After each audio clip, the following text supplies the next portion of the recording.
¿Qué tal? Muy buenos días. Soy el doctor Gregorio Viramontes, médico radiólogo intervencionista. Actualmente me encuentro en la ciudad de Cancún. Voy a darles la plática sobre ablación de tumores. Agradezco mucho la invitación.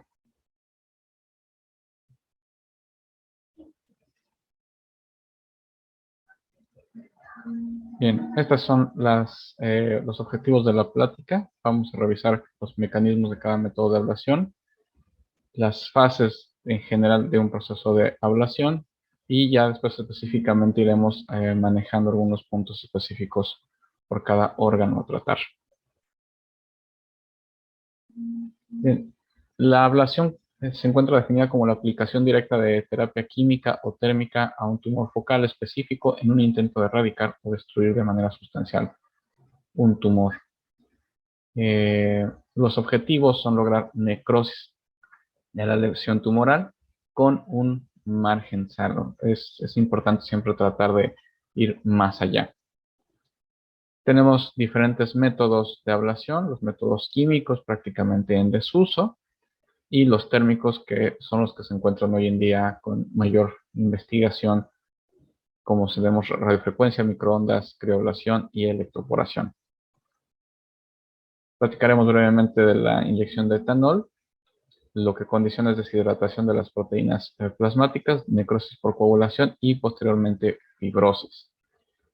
Todavía se guardan algunas indicaciones, principalmente en hígado, para lesiones de menos de 2 centímetros, cuando son exofíticas, y se recomiendan de 3 a 6 sesiones porque el problema con la inyección de sustancias es que no tenemos certeza sobre la manera en la que se van a difuminar el tumor. La ventaja es que son de bajo costo, muy repetibles y, como les comentaba, sobre todo son a considerar en lesiones subcapsulares. Y las desventajas son el tamaño, que evidentemente mientras más chica la lesión, más posibilidad tenemos de que se difunda bien, y no podemos predecir la dispersión de la solución. Y en lesiones que son muy duras, muy rígidas, es difícil que se logre la dispersión. Hablando de los métodos térmicos, comenzaremos con el que tiene más tiempo en el mercado, la radiofrecuencia, que genera una onda electromagnética entre 200 a 1200 kHz y va a producir calor por fricción, lo que va a alcanzar una temperatura de 70 a 100 grados, y esto suele provocar una desnaturalización proteica y de la membrana celular, con la consecuente muerte celular. En el proceso de ablación por radiofrecuencia siempre es importante cerrar el circuito para que se pueda llevar a cabo la radiofrecuencia. Hoy en día los sistemas que se enfrían son los que se consideran más efectivos y más seguros, ya que tienen una mejor capacidad de difundir el calor. Y bueno, hay distintos modelos de una sola punta o de sombrilla, y que de acuerdo a la manera en la que se despliega, el volumen que alcanzamos a alcanzar. En esta zona se alcanza a ver el inicio de una zona de ablación. Así se ve finalmente la zona de ablación. Al terminar podemos ver una primera zona donde se encontraban las agujas de frecuencia y finalmente el margen de destrucción del tejido, que sabemos que mientras más cercano estamos, mucho mejor, y siempre hay que ver la tasa de retorno, que a veces nos dice si se está difuminando bien la energía y el calor o si tenemos algún punto. La ventaja de la radiofrecuencia es que coagula el trayecto al retirar la aguja, lo cual disminuye el riesgo de sangrado o de siembra metastásica. Desventajas: no podemos ver la zona ablativa. Cuando tenemos lesiones quísticas, tenemos un serio problema en cuanto a la transmisión de la onda de calor, y no se pueden trabajar con agujas al mismo tiempo. Bueno, esto a los inicios, como vieron, hay dispositivos de 3 o 4 agujas, aunque están dentro de la misma aguja. Si queremos colocar diferentes dispositivos, sí hay que alternarlos. Microondas es otra onda electromagnética en una diferente frecuencia, esta es de 900 MHz. Aquí lo que va a hacer el equipo es agitar las moléculas de agua, y esto va a generar calor. Los primeros dispositivos tenían 3 agujas, hoy en día prácticamente todos los dispositivos son de una sola aguja. Se genera calor mucho más rápido, de una manera muy uniforme, y no tiene el mismo problema que radiofrecuencia en cuanto a las lesiones quísticas. Como ya comentaba, que se alcanza un mayor volumen, más rápido. En teoría presenta menos dolor el tipo de ablación. No necesitamos cerrar el circuito y, como les comentaba, es ideal cuando tenemos lesiones quísticas.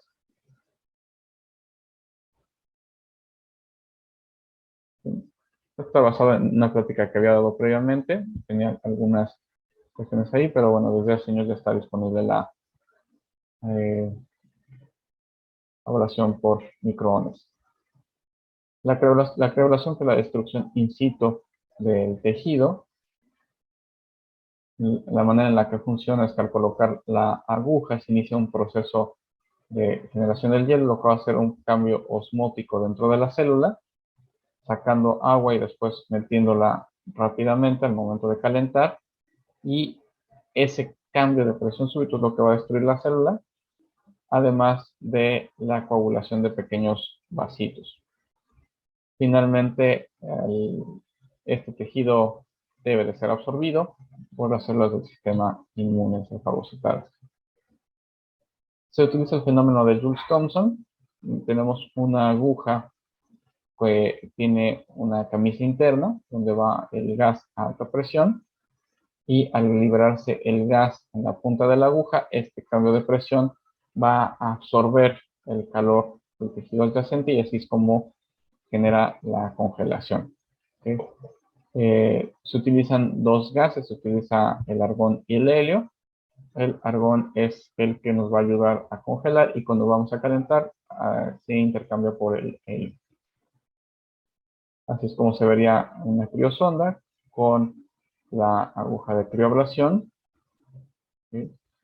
Y cabe señalar que desde el inicio no puede pedir que se fije la criosonda con una pequeña eh, bola de hielo nada más en la punta, y esto evita ya que se mueva la criosonda. Pueden ver que los márgenes se definen muy bien. La manera en la que nosotros juntamos las criosondas, se pueden hacer bolas de hielo, y la ventaja es que son perfectamente predecibles la manera en la que se va a formar la bola de hielo y el volumen a obtener. Aquí, por ejemplo, ven en una reconstrucción coronal cómo se pudo obtener una morfología ovalada colocando 3 criosondas alineadas.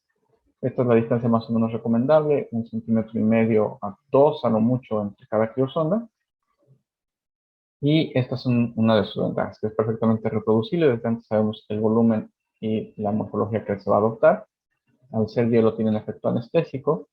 Podemos tratar múltiples lesiones en diferentes partes del cuerpo al mismo tiempo, lo cual lesiones múltiples va a reducir el tiempo de tratamiento. No hay ningún cambio de impedancia por lesiones líquidas. Y la ventaja es que las estructuras proteicas se mantienen íntegras, lo cual favorece a la respuesta inmune. Respecta a estructuras vasculares, en general, yo diría que casi todos los métodos tienen un respeto a las estructuras vasculares por el efecto radiador.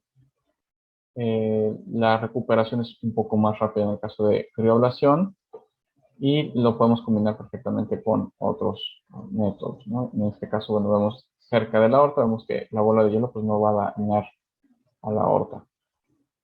Lo que buscamos es la respuesta inmune. Se disminuyen los marcadores tumorales, se elevan las interleucinas 1 a 6, se elevan algunos factores apoptósicos, y se pueden generar anticuerpos anticáncer. Y se puede obtener entonces un efecto que se llama abscopal, que es la reducción de lesiones a distancia de la que nosotros tratamos. En consecuencia, esto no es reproducible, no sabemos en qué paciente se va a no presentar, pero sí que esta es una consecuencia del tratamiento.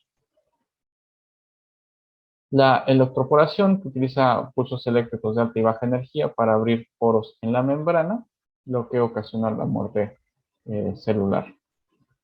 Generalmente se colocan al menos 2 antenas, y se va generando los impulsos eléctricos en un solo sentido, en este caso viajando de esta aguja a esta aguja, posteriormente de esta aguja a esta aguja a esta, y se hacen también cruzados, de manera que en la manera en la que se transmite la energía, se trata de cubrir en todos los ejes la lesión.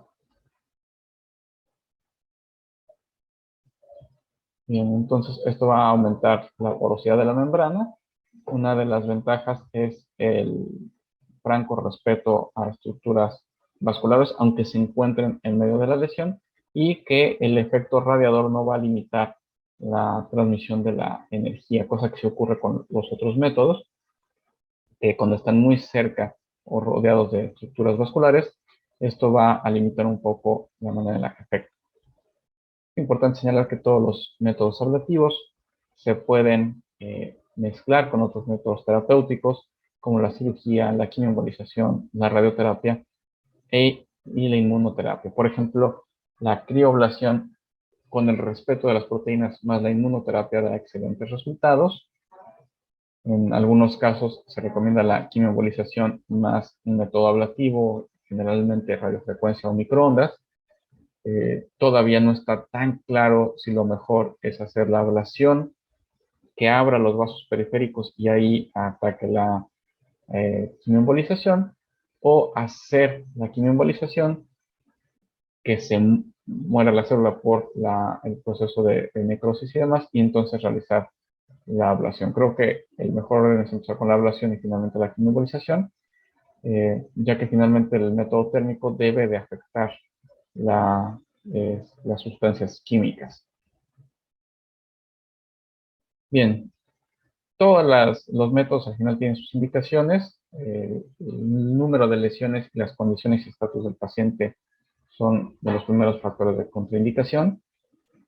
No se puede comprobar estrictamente los márgenes ablativos, sin embargo, si se realiza un estudio de imagen, generalmente un ATAC, al terminar se pueden ver zonas de reforzamiento o, por ejemplo, con ultrasonido contrastado, también podemos ver reforzamientos residuales y quizás complementar. Pero bueno, no es eh, para probarlo al 100%, como en el caso de cuando se reseca una lesión, se manda patología y se habla de lesiones márgenes libres.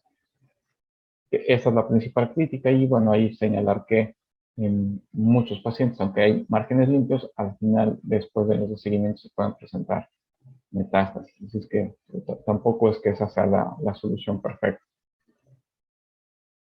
Y bueno, esta es una terapia todavía relativamente emergente, lo que cuesta trabajo entrar. Las fases de la ablación vienen desde la planación, colocación de la aguja, monitorización, control y evaluación. Generalmente utilizamos la tomografía como método para planear, para colocar la aguja. En la fase de planeación vemos en diferentes reconstrucciones cuál es el mejor ángulo para evitar estructuras vitales, en este caso, bueno, tratando de evitar el polo inferior del riñón y nada más entrar a la lesión. La preparación siempre incluye, obviamente, en el caso de radiofrecuencia, por ejemplo, cerrar el circuito; en el caso de crioablación, comprobar el adecuado funcionamiento de las criosondas. La colocación de la aguja, desde el colocar la marca de cuál es el sitio en el que vamos a entrar y ver que la aguja se encuentra en el sitio adecuado.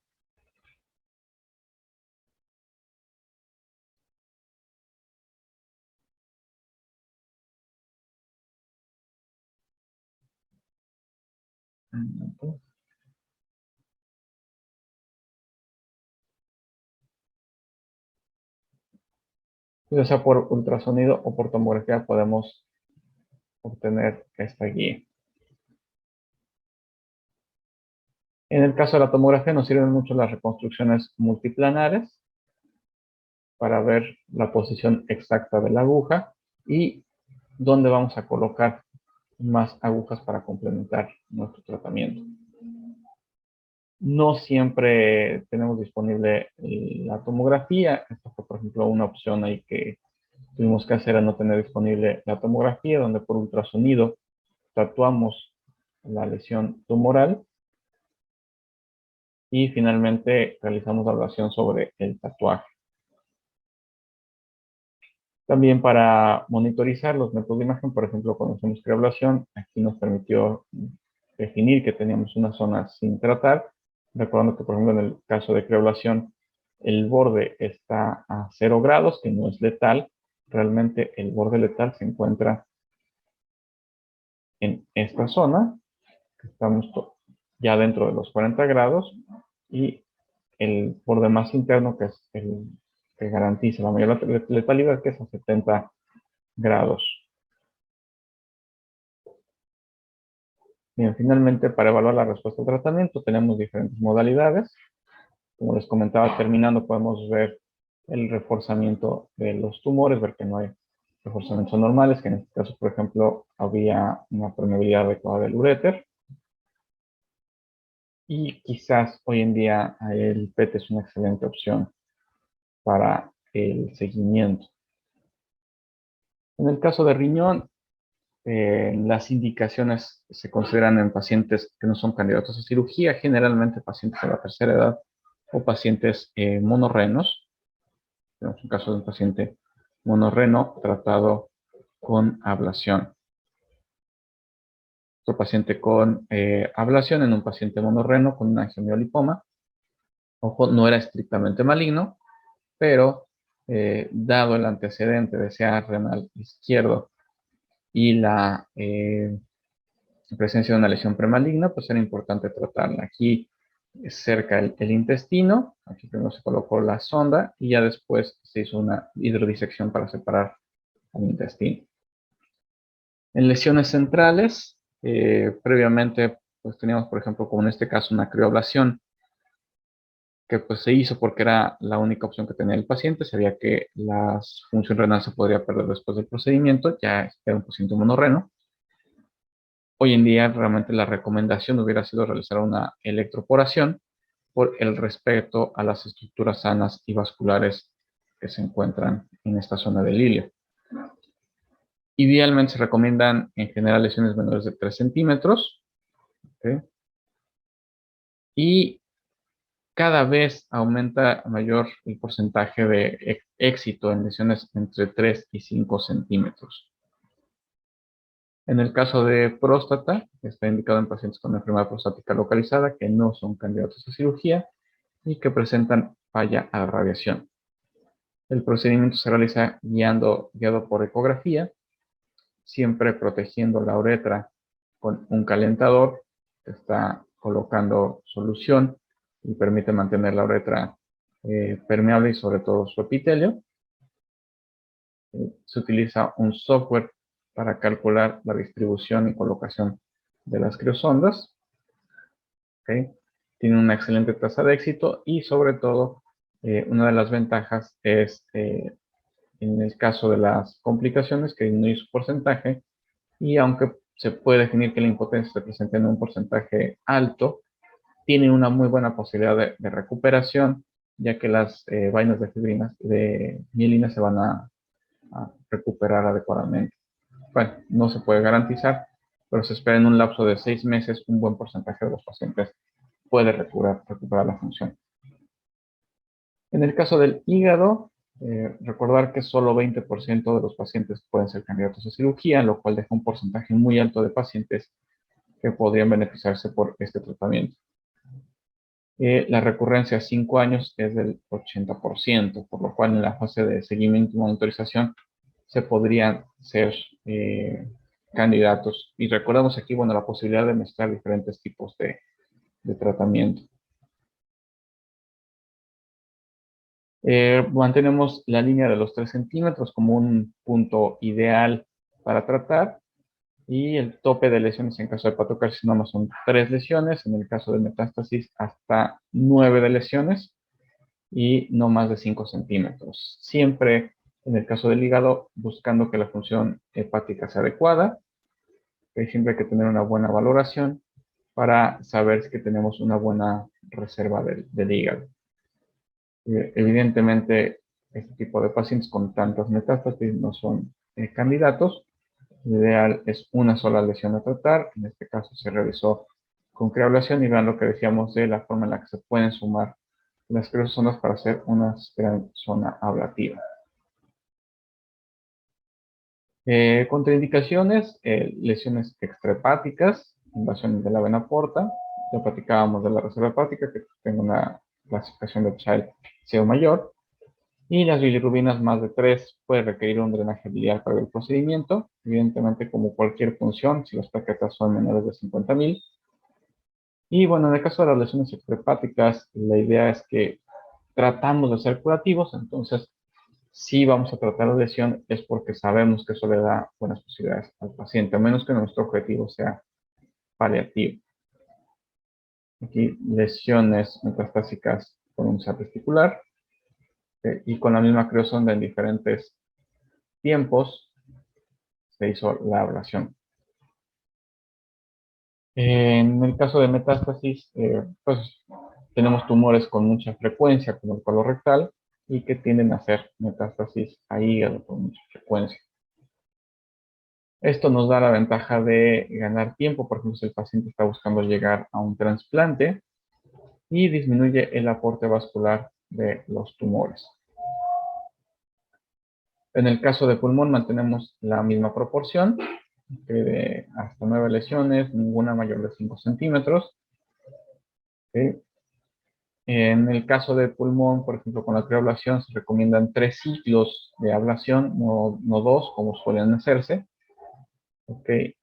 Y en cualquier caso va a haber algún tipo de hemorragia que en el caso de criablación nos favorece un poco, ya que con el aire que se encuentra en el pulmón no se favorece también la formación de la bola de hielo. Entonces ya al tener otro elemento líquido o sólido, ya nos permite que se genere la bola de hielo más adecuadamente. Esta lesión, por ejemplo, pegada al corazón, pues se puede tratar de una manera con relativa seguridad, con crioblación, ya que podemos monitorizar muy bien la bola de hielo. Aún así, obviamente, la monitorización cardíaca era bastante importante. En el caso de hueso, bueno, tenemos para el manejo de metástasis óseas, osteosarcoma, osteoma osteoide. ¿Okay? Recuerda que las METs óseas van a presentar hasta 85% de los pacientes con los principales cánceres que se encuentran en nuestro país. Las complicaciones de las metástasis las tenemos aquí enlistadas. Y es una opción terapéutica para pacientes que falló la radiación o que ya tuvieron radiación, que recibieron terapia sistémica o que la rechazan y que ya el tratamiento analgésico no está dando efectividad. ¿Sí? En el caso de la radioterapia, que es el gold standard para el manejo de dolor en metástasis óseas, pues es transitorio y ya el paciente que regresa con dolor después de la radiación es mejor considerar una opción como la ablación, en este caso una lesión lítica en sacro, y es siempre tratar de tocar la cortical del hueso para favorecer el control del dolor. Aquí sí, bueno, las lesiones y el volumen puede ser mayor, ya que no es un órgano vital cuya función nos afecte. Hay que considerar en algunos casos que se puede llegar a cementar la lesión, lo cual también favorece el control del dolor y a estabilizar para evitar algún tipo de fractura. En el caso de mama se pueden utilizar para el tratamiento de fibroadenoma y actualmente, bueno, con lesiones menores de 4 centímetros, que sean ecográficamente visibles y que deben estar confirmadas por la biopsia. Eh, no, la ventaja es curativa, realmente destruyen las lesiones, son accesibles y estéticas, ya que no hay una incisión. Actualmente en el cáncer de mama ya hay estudios que se están corriendo bastante bien con éxito. Mantenemos no más de 3 centímetros. Lo ideal es que sea una lesión. Aquí sí lo más recomendable es tener una resonancia magnética para ver que no haya lesiones satélites o que sea multifocal el cáncer, porque eso pues, evidentemente aumenta la posibilidad de una recurrencia. ver que tengamos un buen margen a la piel o en cuyo caso podríamos manejar como alternativa la electroporación. Una excelente terapia para el manejo de metástasis ganglionares, en este caso un ganglio supraclavicular se realizó la ablación. Para el caso del páncreas, prácticamente hoy en día la opción que se utiliza es la electroporación y además, si estaba mezclada con quimioterapia sistémica posterior al procedimiento, pues aumenta su tasa de éxito. Con fines paliativos, ya sea que se destruye el tejido adyacente a un plexo nervioso para controlar el dolor, ya platicábamos en las lesiones óseas, en esta pequeñita con un gran osteosarcoma en tejidos blandos que invadía el plexo braquial, como se hizo con fines paliativos. Tratamos la zona del trayecto donde se encontrarían los nervios del plexo braquial con la intención de que disminuyera el consumo de analgésicos. En el caso de metástasis, por ejemplo, óseas o pulmonares que se encuentran cerca de la pleura y que eso puede favorecer la tos, puede disminuir también la tos y considerarse paliativo. También actualmente hay algunos estudios que hablan del uso de particularmente crioablación para el manejo de lesiones vasculares, malformaciones venosas de bajo flujo.